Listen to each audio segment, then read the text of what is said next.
Okay guys, today we're gonna do a pot roast dinner, keto style. Okay, so I have this large pan and I've got 3 tablespoons of olive oil in there, and I'm gonna heat it up.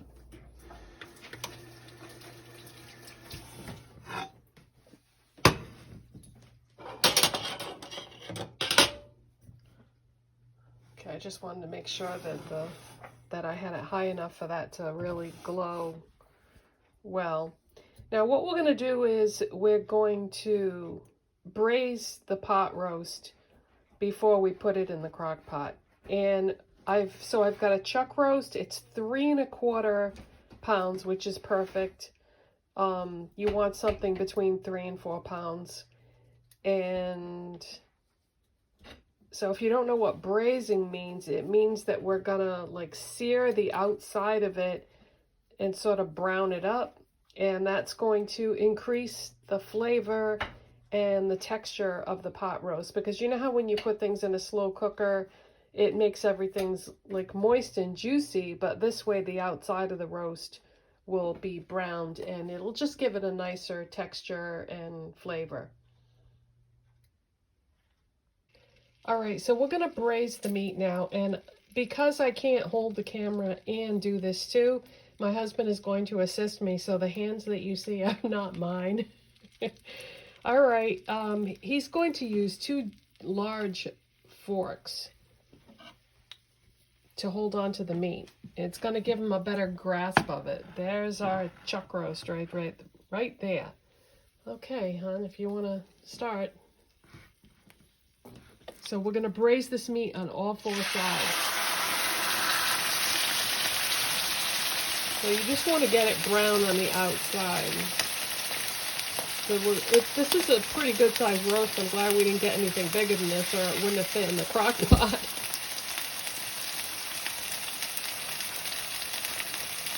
So we've got 3 tablespoons of olive oil in there. And this pan doesn't have any kind of a coating on it or anything. It's just like a, I don't know, steel, I think, steel pan. Is it sticking?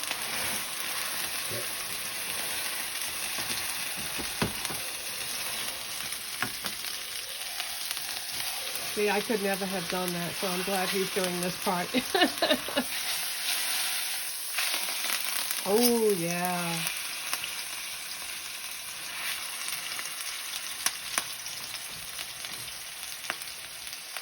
And if you're concerned about it sticking to the point where you can't get it off the pan, you can either use more oil or you can leave it in the pan for less time, and that way it'd be less likely to stick. Yeah, because this isn't a non-stick pan, so it's gonna stick. I just didn't want to ruin any of my pans that had any kind of a coating on them. Okay, now we're gonna put it on its side and just get those sides browned as well. Yeah, this is 3 1/4 pounds, so this is not easy what he's doing. So, of course, when you're doing it, you won't have to be holding a camera too, so.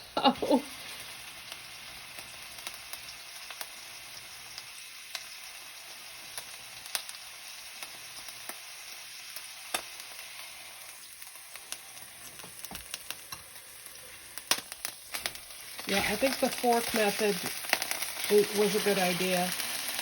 Because the way I had seen it done originally was with tongs, but how the heck could you lift something that weighed that much with a pair of tongs and not have it slip from your grasp? That seems like a disaster to me, like it might end up on the kitchen floor.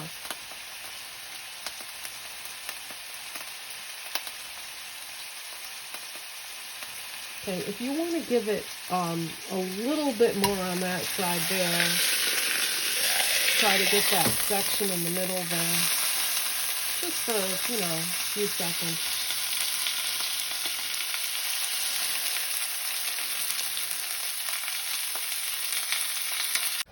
Okay, now we were just looking at the chuck roast, and the only way it's going to fit in the crock pot is if we cut it in half. So let's put our other ingredients in here first, though. We're going to do a cup of water.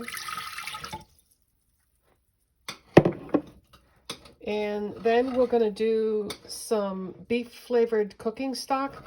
I couldn't find any low sodium beef flavored cooking stock, so we'll just have to use the regular.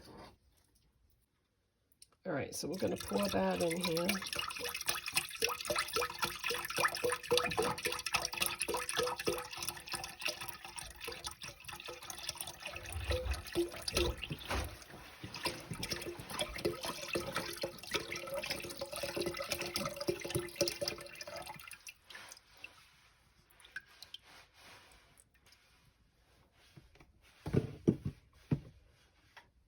Okay, and then I've chopped up a large onion, so I'm going to put that in.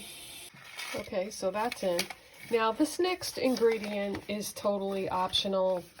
I'm going to also put in an envelope of onion soup mix. I know that's going to make it really salty, and we've already got an onion in there, but this is so delicious. And I don't eat pot roast dinner like this on a daily basis. I have this maybe couple times a year, to be honest with you. But this really enhances the flavor, and the salt does make it taste good. But this is totally up to you. So I'm going to add that in there.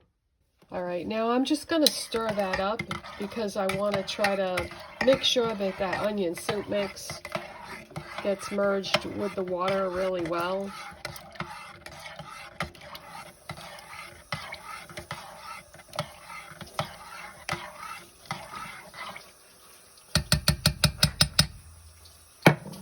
Okay, next I'm going to put the roast in, and yeah, we had to cut it in half, otherwise no way would it have fit in here.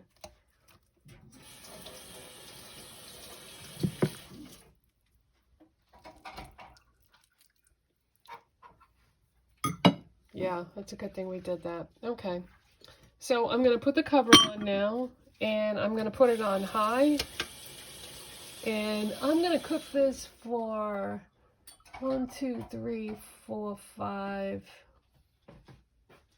Let's give it 5.5 hours. Hey guys, so I'm halfway through the cooking process now. So I just took 2 stalks of celery, washed them, and chopped them into small pieces. So we're going to put that in the crock pot now. I don't have a lot of room in this crock pot left because that was such a large roast. And also I've got some Brussels sprouts. So I'm going to try to do this as fast as possible because I'm going to lose all my heat when I take that cover off, but I need to get these additional vegetables in there. So we're just going to take the cover off. Oh boy, yeah, there's not much room in there. Wow. I don't know if I can fit Brussels sprouts in here. Let's see. It looks okay. It looks like this is mostly liquid. So I might be able to. We'll see. Okay, so I washed these Brussels sprouts, but yeah, I don't know if these are gonna fit.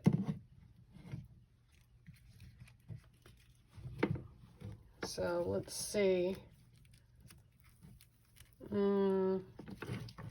Yeah, I might be able to fit some of them in here. Now, the reason why I'm not doing potatoes and carrots like people normally would is because I am on keto, so I want green vegetables instead. All right, we'll get the cover back on. Oh, good, I got just enough room for those Brussels sprouts. Okay, so we've still got a few hours left to go because we're only halfway through the cooking process. So I'll show you the end result when it's finished cooking. Okay, so 5.5 hours in the crock pot on high, and it's cooked just the way I like it. I would say it's somewheres between medium well and well. So Brussels sprouts with the onion and celery with some gravy. Bon appetit.